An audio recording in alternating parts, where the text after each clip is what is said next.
O resultado do teste de DNA estava na minha mesa da cozinha por 3 dias.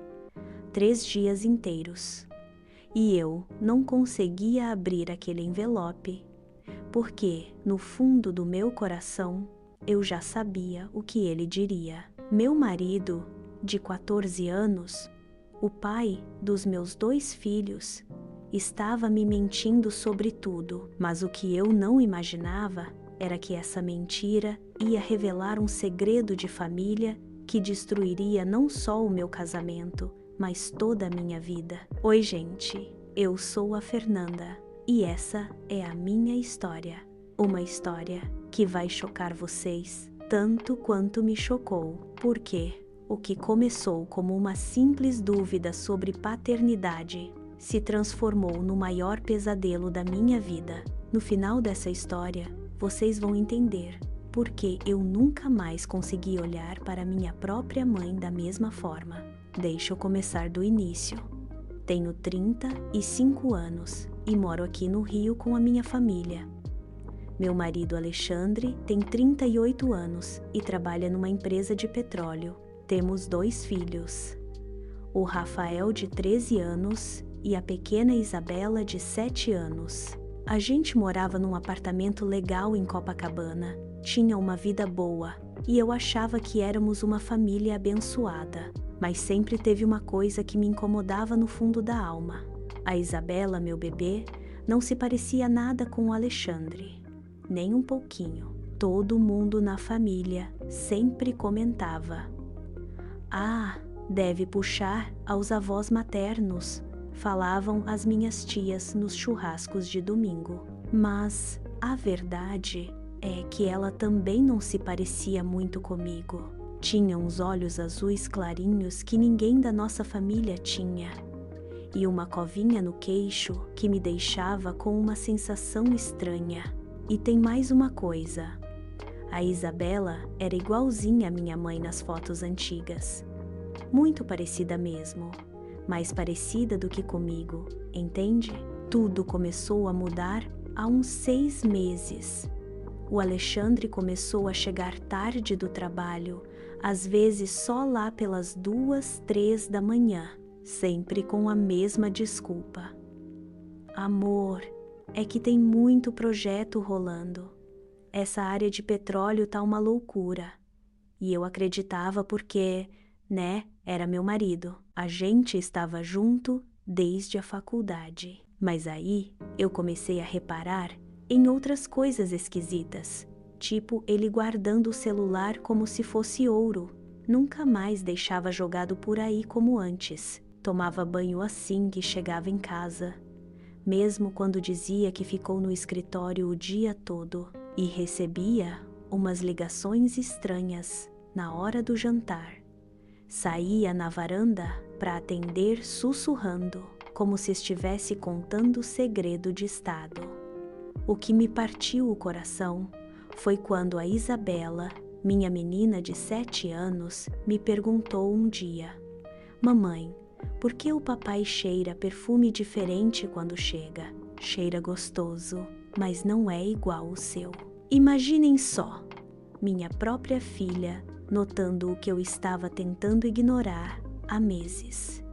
Essa pergunta inocente foi como um soco no estômago. Vocês já sentiram essa sensação de que alguma coisa tá errada, mas não querem aceitar? Pois é, era assim que eu me sentia todos os dias. Então eu fiz o que qualquer esposa brasileira faria. Comecei a investigar, que nem detetive particular. Fui atrás dos extratos do banco, contas do celular, cartão de crédito, tudo que eu consegui encontrar. E o que eu descobri me gelou o sangue.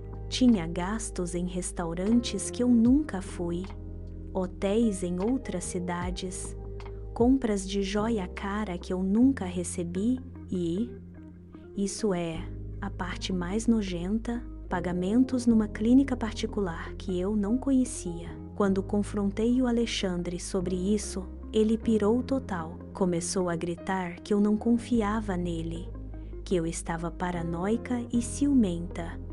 todo aquele show que mentiroso faz quando é pego no flagra. Mas o que mais me doeu foi que ele não conseguia me olhar nos olhos, nem uma vez durante toda aquela briga.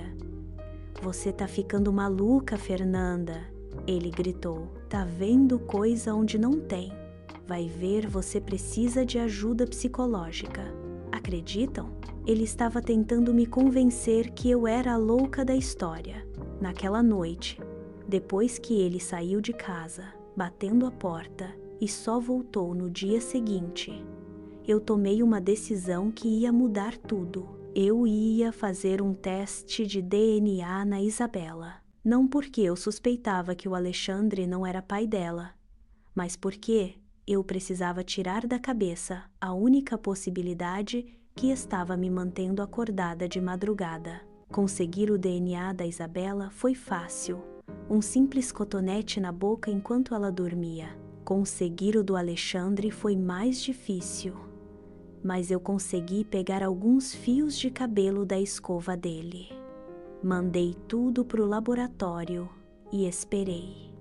2 semanas que pareceram 2 anos. Mas é aqui que essa história toma um rumo que ninguém, e eu digo ninguém, esperava. Os resultados chegaram, e sim, o Alexandre era pai biológico da Isabela. 9% de compatibilidade.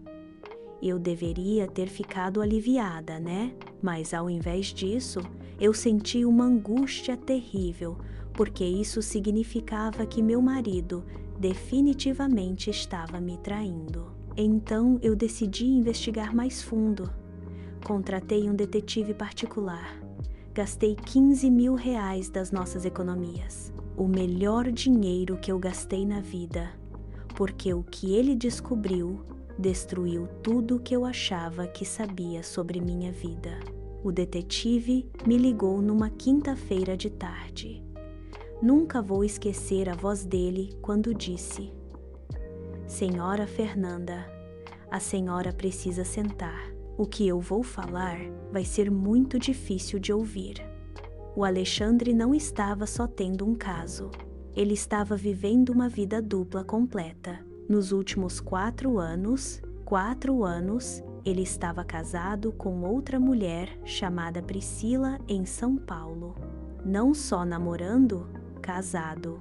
Tiveram casamento na igreja, certidão de casamento, conta no banco junto, tudo.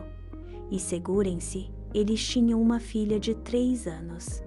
Uma menina que era a cara da Isabela. Mas esperem, tem mais. O Alexandre estava fazendo exames de DST regularmente porque ele não estava só com 2 famílias.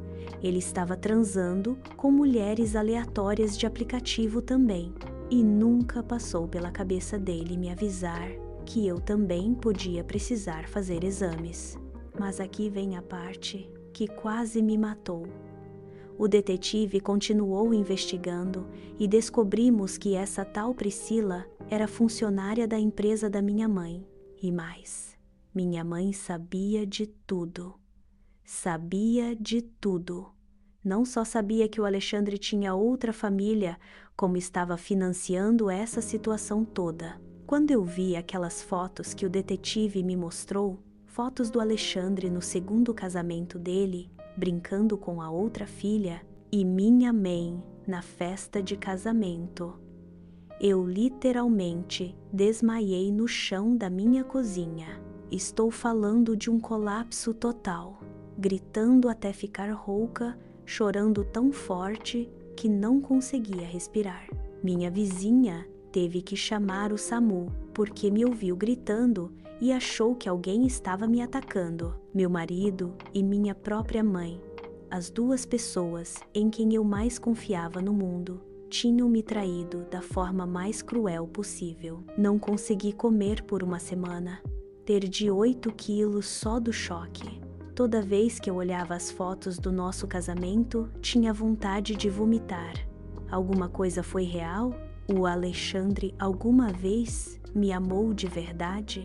O detetive continuou investigando e descobrimos que o Alexandre e minha mãe tinham planejado essa vida dupla desde antes da Isabela nascer. E a parte mais doentia? Minha mãe estava pagando o apartamento em São Paulo, o carro da Priscila, até a escola particular da outra filha, com o dinheiro da pensão do meu pai, que morreu há 5 anos. Quando confrontei o Alexandre com tudo, o relatório do detetive, as fotos, cópias da segunda certidão de casamento dele, espalhei tudo na nossa mesa de jantar. E sabem o que esse desgraçado me disse? Fernanda, você não entende. Eu amo as duas famílias. Estava tentando manter todo mundo feliz, como se ele fosse algum tipo de herói. Eu pirei. Completamente pirei. Joguei tudo que consegui pegar, pratos, livros, porta-retratos. Falei que ele tinha 1 hora para pegar as coisas dele e cair fora, ou eu ia chamar a polícia por bigamia. Os meses seguintes foram um inferno total. O processo de divórcio revelou ainda mais mentiras, contas secretas no banco, cartões de crédito que eu não conhecia, dívidas no meu nome que eu nunca assinei. O Alexandre tinha roubado das duas famílias para manter sua vida dupla. A pior parte foi ter que explicar para o Rafael e para a Isabela por que o papai não ia mais morar com a gente. Como você fala para crianças de 13 e 7 anos que o pai delas é basicamente um criminoso? O Rafael começou a usar drogas na escola e a Isabela voltou a fazer xixi na cama e ter pesadelos. Mas o que realmente quebrou minha cabeça foi quando eu confrontei minha mãe. Essa mulher que me criou me olhou no olho e disse: Fernanda, eu fiz isso por vocês. O Alexandre é um bom homem, só estava confuso. Achei que se eu ajudasse, ele ia acabar escolhendo você. Vocês conseguem acreditar? Minha própria mãe achou que financiar a traição do meu marido era me ajudar. O caso legal foi uma loucura.